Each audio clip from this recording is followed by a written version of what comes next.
जगहों पर Hamas Israel के बीच भीषण जंग। अब तक 1100 से ज्यादा की मौत। मरने वालों में 9 अमेरिकी नागरिक। अमेरिका, ब्रिटेन, फ्रांस के साथ भारत भी इजराइल के साथ। इजराइल हमास संकट से बाजार में मुनाफा वसूली। सेंसेक्स 480, निफ्टी 140 पॉइंट टूटा। मेटल, पीएससी, ऑटो शेयरों में बिकवाली। बैंकिंग शेयरों में दबाव। इजराइल हमास की लड़ाई से कारोबार जगत में चिंता। इजराइल के साथ भारत का 12 अरब डॉलर का व्यापार। डीजल और डायमंड का बड़ा निर्यात। इलेक्ट्रॉनिक्स और इक्विपमेंट का इंपोर्ट। छत्तीसगढ़ में 7 और 17 नवंबर को 2 फेज में मतदान। मध्य प्रदेश में 17, राजस्थान में 23 को चुनाव। मिजोरम में 7, तेलंगाना में 23 नवंबर को वोटिंग। 3 दिसंबर को आएंगे नतीजे।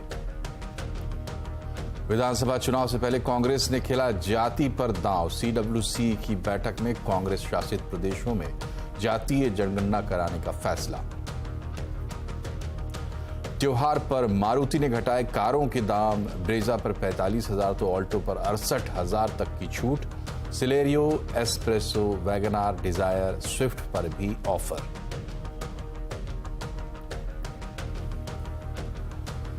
सबसे पहले चुनावों की बात। चुनाव आयोग ने मध्य प्रदेश, राजस्थान समेत 5 राज्यों में चुनाव की तारीखों का ऐलान कर दिया है। ईसी की तरफ से जो शेड्यूल जारी किया गया है उसके मुताबिक मिजोरम में एक ही चरण में 7 नवंबर को चुनाव कराए जाएंगे।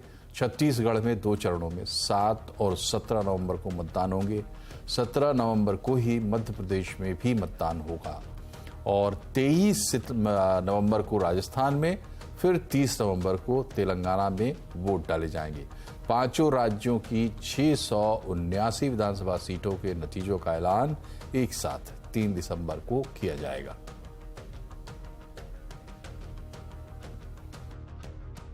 Span of 40 days, the Commission has visited 5 states, all the 5 states, and held very detailed discussions with the political parties there, with the enforcement agencies of the central government and the state government.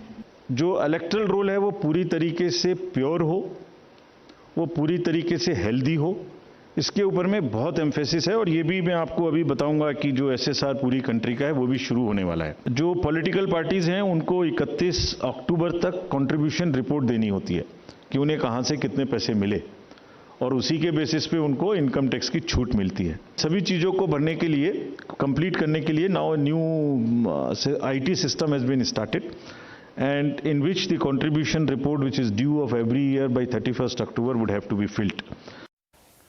5 राज्यों में विधानसभा चुनाव से पहले कांग्रेस ने जातीय जनगणना का card खेल दिया है। आज दिल्ली में कांग्रेस वर्किंग कमेटी की बैठक में कांग्रेस शासित प्रदेशों में जातीय जनगणना कराने का फैसला लिया गया है। एक ऐतिहासिक निर्णय कांग्रेस वर्किंग कमेटी ने लिया है और यूनानिमसली लिया है। मगर मतलब कमरे में कोई ऐसा व्यक्ति नहीं था जिसने अपना पूरा सपोर्ट कास्ट सेंसस का जो कॉन्सेप्ट है उसको नहीं दिया। तो काफ़ी खुशी की बात है। हमारे यहाँ चीफ मिनिस्टर्स बैठे हैं। हमारे चीफ मिनिस्टर्स ने भी डिसीजन लिया है कि वो भी राजस्थान में, कर्नाटक में, छत्तीसगढ़ में, हिमाचल में कास्ट सेंसस को आगे बढ़ाएंगे। और अब बात इजराइल और हमास के बीच ऐलाने जंग की।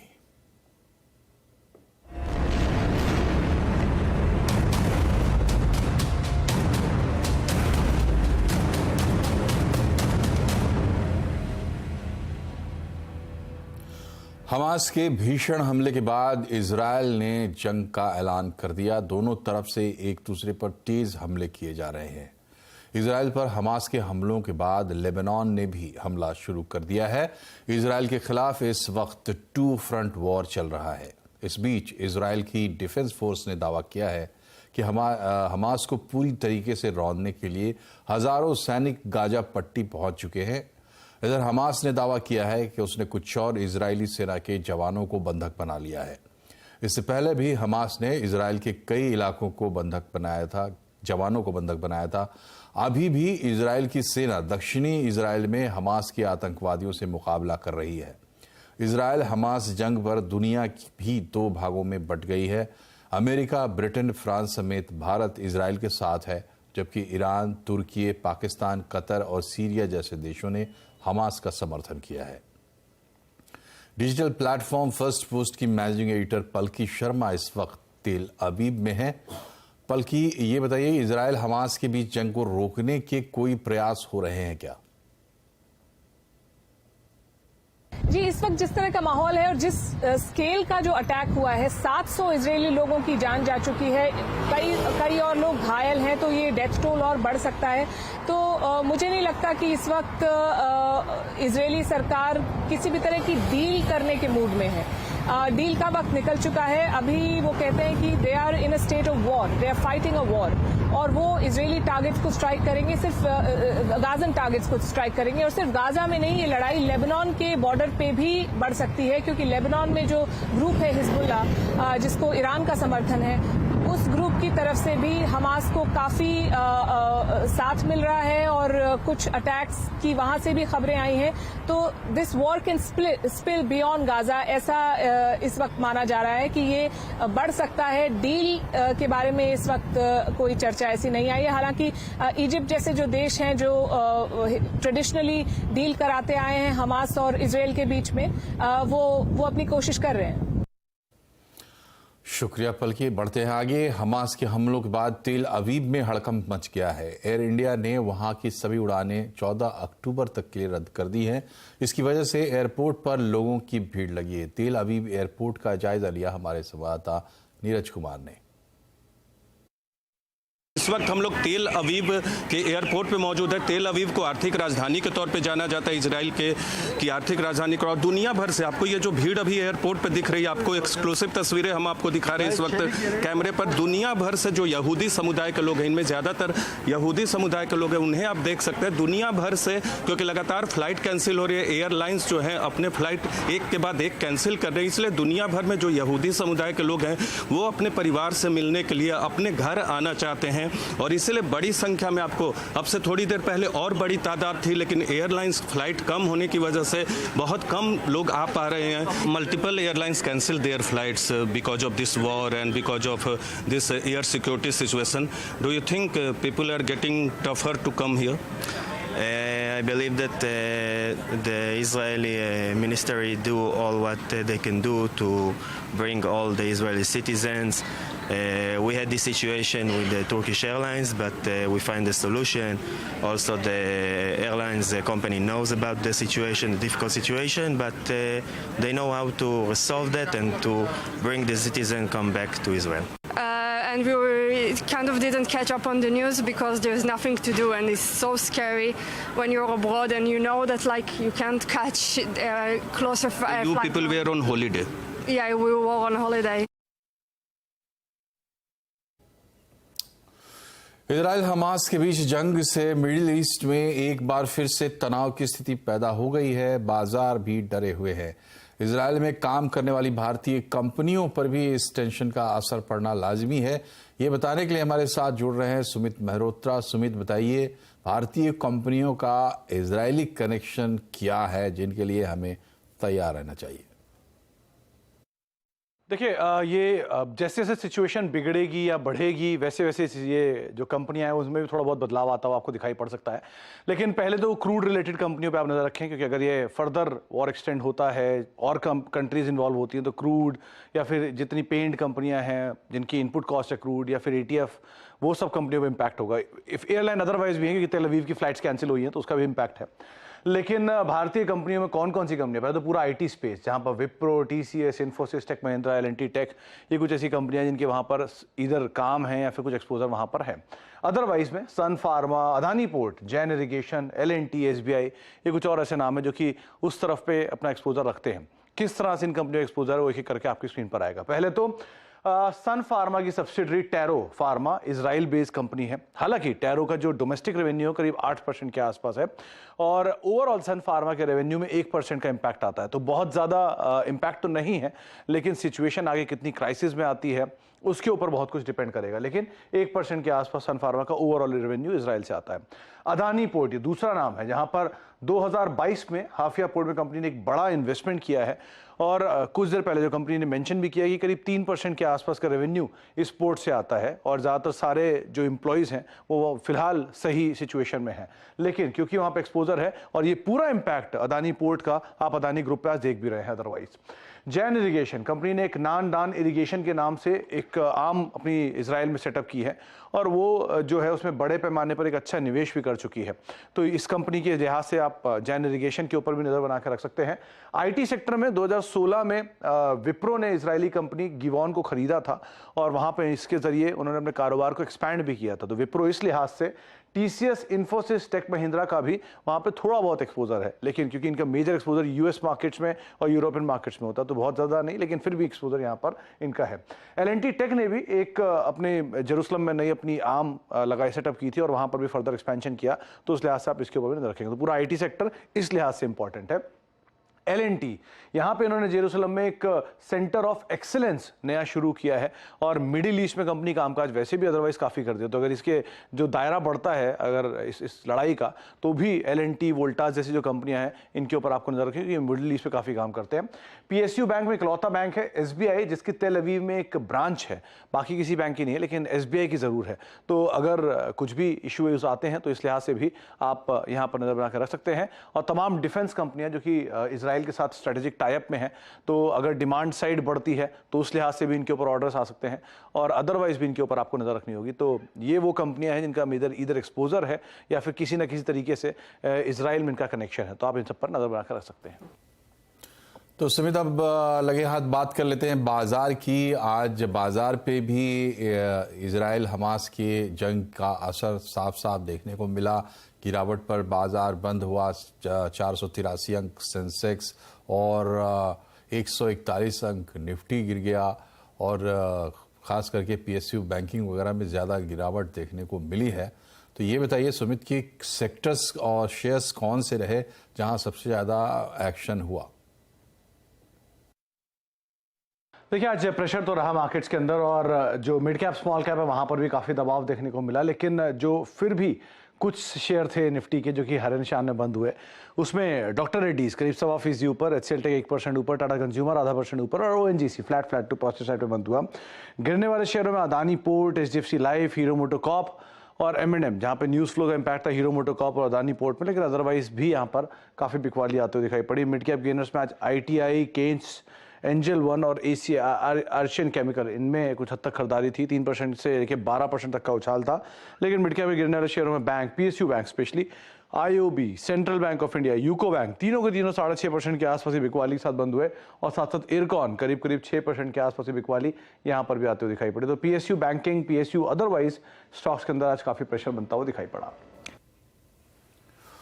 शुक्रिया सुमित। और अगर ये लड़ाई लंबी खींचती है तो भारत इजराइल ट्रेड पर भी असर पड़ सकता है। अभी इजराइल के साथ कारोबार का क्या है पैमाना और इसको लेकर कैसी चिंताएं हैं, बता रहे हैं लक्ष्मण रॉय।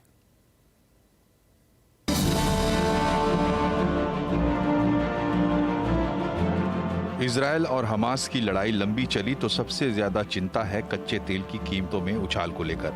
अगर पश्चिम एशिया के दूसरे देश इसमें शामिल हुए तो कच्चे तेल की कीमतें बढ़ सकती हैं और ये नरम पड़ती महंगाई को वापस बढ़ा सकती है। हालांकि पेट्रोलियम मंत्री इसकी आशंका को अभी खारिज कर रहे हैं। Today, the world that you are facing is not a world which is characterized by shortage of crude oil. I mean, the amount of crude oil that is required to sustain the current levels of consumption, which is about 100 or 102, that is available. लेकिन मामला सिर्फ कच्चे तेल तक सीमित नहीं है। अभी दोनों देशों के बीच करीब 12 अरब डॉलर का कारोबार होता है। 8.4 अरब डॉलर के एक्सपोर्ट में करीब 5.5 अरब डॉलर की हिस्सेदारी डीजल की है, जबकि 1.2 अरब डॉलर का कट एंड पॉलिश डायमंड का एक्सपोर्ट होता है। वहीं रफ डायमंड इंपोर्ट करीब 51.9 करोड़ डॉलर का है। इजराइल हमारा रफ डायमंड का एक सप्लायर, रशिया से सप्लाई अभी भी इफेक्टेड है। तो ये रफ डायमंड जो सप्लाई है वो हमारे लिए कॉज ऑफ कंसर्न हो सकती है।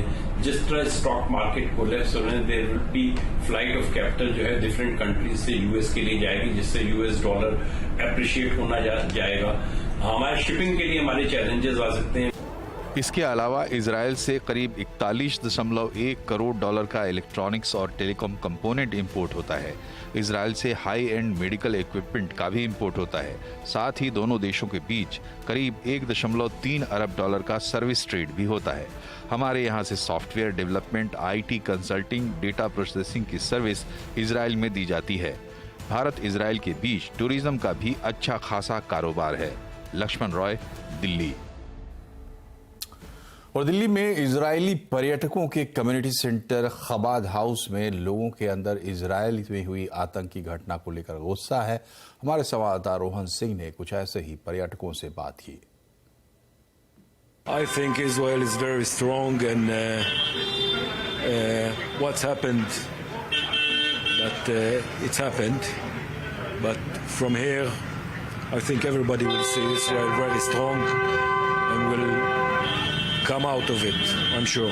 אנחנו מטיילים עכשיו בהודו, אבל מאוד מודאגים ממה שקורה בישראל. Okay. He's saying that he is now traveling in India, but he is very worried about his family. These terrorists came into Israel like animals. They killed women, children. They kidnapped old lady of 90 years in a wheelchair. They kidnap small children. They don't have heart at all. They don't. They make war like animals. Animals, I think, have pity about children, but not them. And this is really crazy. That's what happened in Israel. And we don't really know what to think about. This is crazy, and we want to get home. We're looking for flight, and all the flights are cancelled. तो यहाँ Israel से आए हर व्यक्ति के अंदर इस वक्त बहुत ज्यादा गुस्सा है ये जो टेररिस्ट एक्टिविटी हुई है उसके वजह से, और वो जल्द से जल्द अपने देश वापस जाकर अपने जो परिजन हैं उनसे मिलना चाहते हैं। लेकिन फिलहाल जो ये जो सेंटर है यहाँ पे भी सुरक्षा काफी मजबूत कर दी गई है। यहाँ पे भी जो पुलिस की मौजूदगी है वो बढ़ा दी गई है। लेकिन एक जो समस्या यहाँ पे टूरिस्ट को आ रही है वो है कि फिलहाल भारत और इजराइल के बीच जो डायरेक्ट एयर कनेक्टिविटी है वो रोक दी गई है। तो ये एक चिंता की बात जरूर है। तो हर कोई यहाँ पे जल्द से जल्द अपने देश जाना चाहता है और इसके लिए वो अलग अलग देशों के थ्रू, अलग अलग रूट्स के थ्रू जो है तेल अवीव के लिए टिकट ले रहे हैं। कैमरामैन अखिलेश के साथ रोहन सिंह, दिल्ली। आपका स्वागत है आवाज समाचार में। रिलायंस फाउंडेशन की फाउंडर और चेयरपर्सन नीता अंबानी ने भारत में ओलंपिक्स के लिए हो रही पहल पर खुशी जाहिर की है। नीता अंबानी ने कहा है कि भारत में ओलंपिक मूवमेंट 40 साल बाद लौटा है। साथ ही उन्होंने ये भी जोड़ा कि खेलों में स्कूली बच्चों की भागीदारी के लिए रिलायंस हमेशा प्रयासरत रहता है। दरअसल 6 साल में नीता अंबानी आईओसी की पहली भारतीय व निजी महिला सदस्य हैं। We as Indians are so proud to welcome the Olympic movement back to India after 40 years. Reliance Foundation is delighted to partner with OWEB, and we are really looking out to this partnership. As a teacher, I believe sports is the biggest unifier, and children learn as much as in playgrounds as they do in classrooms. And OWEB brings both sports and education together. With this partnership, we hope to positively impact the 250 million school-going children of India, reaching out to the remotest villages and regions of India, giving them options of a more disciplined, healthier, fitter and more ethical lifestyle. और अब कुछ खबरें त्योहारों से जुड़ी हुई।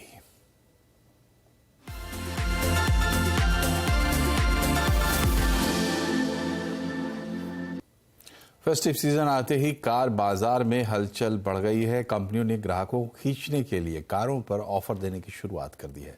क्या है मारुति के ऑफर्स, बता रहे हैं यतीन मोता। ब्रेजा यहां 3 से 6 महीने की टिपिकल वेट पीरियड रहती थी। अब वेट पीरियड भी निकल गया है और 45,000 रुपए तक के डिस्काउंट आपको मारुति के ब्रेजा मॉडल पे आते हुए दिखाई पड़ सकते हैं। यही नहीं, अगर आप ऑल्टो लें जो सबसे छोटी गाड़ी है मारुति की, यहां भी आपको लगभग 68,000 रुपए का डिस्काउंट मिलेगा। एस्प्रेसो, वैगन आर, सेलेरियो, ये सब जो मॉडल्स हैं ऑब्वियसली पुराने मॉडल्स हैं, लेकिन यहां डिस्काउंट बढ़ाया हुआ है मारुति ने। तो आपको लगभग 50,000 से शुरू होता हुआ डिस्काउंट 70,000 रुपए तक जाता हुआ दिखाई पड़ेगा इन सभी गाड़ियों पे। और आखिर में जो टूर्स एंड ट्रैवल्स या कमर्शियल यूजर्स बहुत ज्यादा यूज करते हैं, स्विफ्ट और डिजायर, ये दोनों मॉडल्स पे भी आपने डिस्काउंट आता हुआ दिखाया है। स्विफ्ट पे 47,000 रुपए का और डिजायर पे लगभग 17,000 रुपए का डिस्काउंट आपको दिखाया है। इनफैक्ट जो सीएनजी मॉडल्स भी हैं थोड़ी बहुत कार्स के, वो सीएनजी मॉडल्स पे भी लगभग 20,000 रुपए तक का डिस्काउंट है। तो चाहे वो कौन सा भी वेरिएंट हो, कौन सी भी कार हो, स्मॉल कार सेगमेंट में जो लगभग 50% मारुति का मंथली वॉल्यूम जिस मॉडल से आ रहा है, उन सभी मॉडल्स पे डिस्काउंट शुरू हो गया है। ये देखा जाएगा कि ये क्या फेस्टिव पीरियड के लिए ऑफर दी गई थी या डिमांड में थोड़ा बहुत नरमी के चलते या कंपटीशन से आगे रहने के लिए मारुति ने रणनीति अपनाई है, क्योंकि पिछले 2 महीनों में स्टील के दाम भी बढ़े हैं, कमोडिटी कॉस्ट भी ऊपर आए हैं। तो ये देखना होगा कि मारुति के मार्जिन्स पे कितना असर होता है और ये डिस्काउंट कितने आगे जाके स्टीप होते हैं, क्योंकि कंपटीशन भी शायद जवाब देगा इसका। अगले हफ्ते नवरात्रि शुरू हो जाएगी। देश भर में तैयारियां चल रही हैं, लेकिन गुजरात में हो रही है गरबे की खास शॉपिंग। इस बार क्या है ट्रेंड में, अहमदाबाद के पारंपरिक पोशाक मार्केट का जायजा लिया हमारे संवाददाता केतन जोशी ने। नवरात्रि शुरू होने में अब चंद दिन ही बचे हैं और अहमदाबाद में पारंपरिक वस्त्रों की दुकान सज चुके हैं। आप देखिए कि कितने रंग बेरंगी यहाँ पर कपड़े हैं, जो कि जब खिलैया गरबा करता है तभी ये चीजें पहनता है। सिर्फ इतना ही नहीं, लेकिन आप देखिए कि इसमें एक बारीकी है, सारे हैंडवर्क है, ताकि पहनकर इसको गरबा करने में अच्छा लगता है। और ये ट्रेंड सिर्फ गुजरात तक नहीं है, लेकिन समूचे देश में धीरे धीरे बढ़ता जा रहा है। हर साल कुछ नई नई प्रोडक्ट भी आती है। तो आइए हम जानते हैं दुकानदार से कि इस बार कौन सी नई प्रोडक्ट आई है। अच्छा बताइए, इस बार क्या नया है चनिया चोरी में? इस बार ये वाला पुष्पा आया है, नया पैटर्न आया है। ये ट्रेडिशनल केडिया आया है, लेडीज केडिया भी है, लेडीज ट्रेडिशनल में। ये गामठी आइटम है, सनेडा आइटम है, सब पैटर्न मिल जाते हैं इधर ग्राहक को। इसलिए सब बाहर से अमेरिकन वाले आते हैं, फॉरेन वाले, इधर राजकोट, जूनागढ़ वाले, सब इधर सूरत वाले, नवसारी वाले, मुंबई वाले सब आते हैं इधर। दाम में क्या 15-20% की बढ़ोतरी हुई है कि नहीं? 10% ही हुई है, इतना नहीं है। अभी क्या है कि कोरोना के हिसाब से सस्ता ही है। अभी सब जो चलता है, सबका चलता है, ऐसा आइटम ही बनाया है कि जो इनको भी पूछा है, हमको भी पूछा है। और रिस्पांस कैसा है? खरीदारी निकल रही है? अभी परीक्षा चालू है, इसलिए कम है थोड़ा। बाद में जो देखते हैं, अभी 5-6 दिन रहा है, क्या होता है। तो अभी 5-6 दिन और शेष है, लेकिन आप देखिए कि कितना अच्छा यहाँ पर मार्केट सजा है। दशकों से यहाँ पर ये बाजार है वो लगती है और लोग भी इस बार थोड़ा जमकर खरीदारी कर रहे हैं। पिछले 3 साल कोरोना की वजह से लोगों ने बजट स्पेंड नहीं किया, लेकिन इस बार पूरा माहौल अलग है। केतन जोशी, अहमदाबाद। इसी के साथ बुलेटिन में फिलहाल इतना ही, लेकिन खबरों पर अपडेट रहिए और जुड़े रहिए CNBC आवाज से ट्विटर, फेसबुक और यूट्यूब के जरिए। नमस्कार।